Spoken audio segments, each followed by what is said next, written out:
आज मैं आपके सामने प्रेमचंद की एक कहानी आत्मसंगीत प्रस्तुत करने जा रही हूँ। आधी रात थी, नदी का किनारा था, आकाश के तारे स्थिर थे और नदी में उनका प्रतिबिंब लहरों के साथ चंचल। एक स्वर्गीय संगीत की मनोहर और जीवनदायिनी प्राणपोषिनी ध्वनियाँ इस निस्तब्ध और तमोमय दृश्य पर इस प्रकार छा रही थी जैसे हृदय पर आशाएं छाई रहती हैं या मुखमंडल पर शोक। रानी मनोरमा ने आज गुरु दीक्षा ली थी। दिन भर दान और व्रत में व्यस्त रहने के बाद मीठी नींद की गोद में सो रही थी। अकस्मात उसकी आंखें खुली और ये मनोहर ध्वनियाँ कानों में पहुंची। वह व्याकुल हो गई जैसे दीपक को देखकर पतंगा। वह अधीर हो उठी जैसे खान की गंध पाकर चींटी। वह उठी और द्वारपालों एवं चौकीदारों की दृष्टियां बचाती हुई राजमहल से बाहर निकल आई।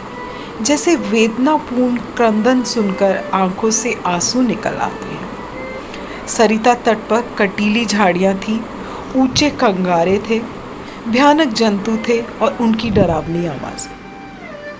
शव थे और उनसे भी अधिक भयंकर उनकी कल्पना।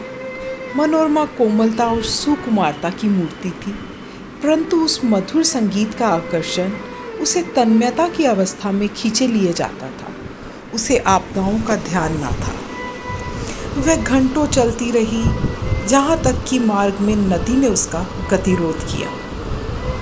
मनोरमा ने विवश होकर इधर उधर दृष्टि दौड़ाई। किनारे पर एक नौका दिखाई दी। निकट जाकर बोली, मां जी, मैं उस पार जाऊंगी। इस मनोहर राग ने मुझे व्याकुल कर दिया है। मां जी, रात को नाव नहीं खोल सकता, हवा तेज है और लहरें डरावनी, जान जोखिम है। मनोरमा, मैं रानी मनोरमा हूँ, नाव खोल दे, मुँह मांगी मजदूरी दूंगी। माँ जी, तब तो नाव किसी तरह नहीं खोल सकता, रानियों का इसमें निभा नहीं। मनोरमा, चौधरी तेरे पाँव पड़ती हूँ, शीघ्र नाव खोल दे, मेरे प्राण खिंचे चले जाते हैं। माँ जी, क्या इनाम मिलेगा? मनोरमा, जो तू मांगे। माँ जी, आप ही कह दे, गवार क्या जानूं कि रानियों से क्या चीज़ मांगनी चाहिए। कहीं कोई ऐसी चीज़ ना मांग बैठूं जो आपकी प्रतिष्ठा के विरुद्ध हो। मनोरमा, मेरा ये हार अत्यंत मूल्यवान है, मैं इसे खेवे में देती हूँ। मनोरमा ने गले से हार निकाला। उसकी चमक से मांझी का मुखमंडल प्रकाशित हो गया। वह कठोर और काला मुख जिस पर झुर्रियाँ पड़ी थी। अचानक मनोरमा को ऐसा प्रतीत हुआ मानो संगीत की ध्वनि और निकट हो गई है। कदाचित कोई पूर्ण ज्ञानी पुरुष आत्मानंद के आवेश में उस सरिता तट पर बैठा हुआ उस निस्तब्ध निशा को संगीत पूर्ण कर रहा है। रानी का हृदय उछलने लगा। आह, कितना मनोमुद्गर राग था। उसने अधीर होकर कहा, माँ जी, अब देर ना कर, नाव खोल, मैं एक क्षण भी धीरज नहीं रख सकती। माँ जी, इस हार को लेकर मैं क्या करूँगा? मनोरमा, सच्चे मोती हैं। माँ जी, यह तो और भी विपत्ति है। माँ जिन गले में पहनकर पड़ोसियों को दिखाएगी वह सब ढाह में जलेंगी। उसे गालियाँ देंगी, कोई चोर देखेगा तो उसकी छाती पर सांप लौटने लगेगा। मेरी सुनसान झोपड़ी पर दिन दिहाड़े डाका पड़ जाएगा।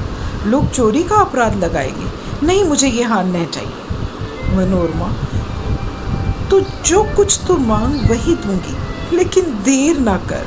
मुझे अब धैर्य नहीं है, प्रतीक्षा करने की तनिक भी शक्ति नहीं है।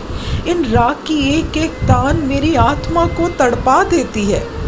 माँ जी, इससे भी अच्छी कोई चीज़ दीजिए। मनोरमा, अरे निर्दयी, तू मुझे बातों में लगाए रखना चाहता है। मैं जो देती हूँ वह लेता नहीं, स्वयं कुछ मांगता नहीं। तुझे क्या मालूम मेरे हृदय की इस समय क्या दशा हो रही है। मैं इस आत्मिक पदार्थ पर अपना सर्वस्व न्यौछावर कर सकती हूँ। माँ जी, और क्या दीजिएगा? मनोरमा, मेरे पास इससे बहुमूल्य और कोई वस्तु नहीं है, लेकिन तू अभी नाव खोल दे तो प्रतिज्ञा करती हूँ तुझे अपना महल दे दूंगी, जिसे देखने के लिए कदाचित तू कभी गया होगा। विशुद्ध श्वेत पत्थर से बना है, भारत में इसकी तुलना नहीं। माँ जी, उस महल पर रहकर मुझे क्या आनंद मिलेगा, उल्टे मेरे भाई बंधु शत्रु हो जाएंगे। इस नौका पर अंधेरी रात में भी मुझे भय न लगता। आंधी चलती रहती है और मैं इस पर पड़ा रहता हूँ, किंतु वह महल तो दिन में ही फाड़ खाएगा। मेरे घर के आदमी तो उसके एक कोने में समा जाएंगे।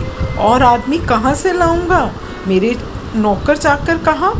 इतना माल असबाब कहाँ? उसकी सफाई और मरम्मत कहाँ से कराऊंगा? उसकी फुलवारियाँ सूख जाएंगी, उसकी क्यारियों में गीदड़ बोलेंगे और अटारियों पर कबूतर और अबाबीले घोंसला बनाएंगी। मनोरमा अचानक एक तन्मय अवस्था में उछल पड़ी। उसे प्रतीत हुआ कि संगीत निकटतर आ गया है।